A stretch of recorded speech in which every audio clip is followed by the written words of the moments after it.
sur cet écran, on va sur l'icône profil en bas à droite, on clique, puis on clique sur ajouter un profil.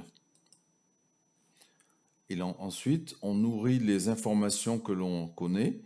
Je vais décider qu'il s'agit d'un homme, je clique, je marque son nom, il s'agit de Monsieur Essé, son prénom fictif, sa date de naissance,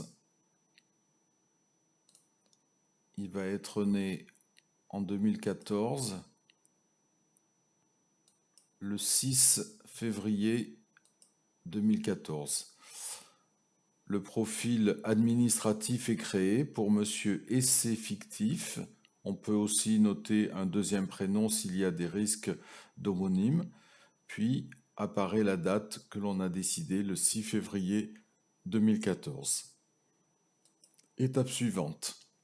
Le profil administratif créé, nous allons créer son profil homéopathique. Par profil homéopathique, j'entends de déterminer le terrain de Monsieur Essé. Il va s'agir de déterminer son type constitutionnel et son mode réactionnel. Je continue.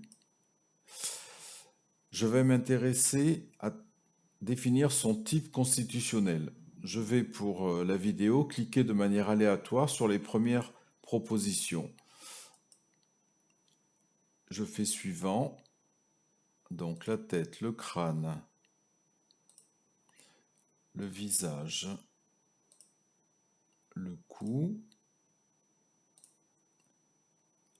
les organes génitaux, on va décider de ne pas cocher. Suivant, l'abdomen, suivant, le thorax, suivant, les membres, suivant, l'aspect général, suivant, le squelette, suivant, la peau, suivant, le palais, suivant, le développement, suivant, le comportement,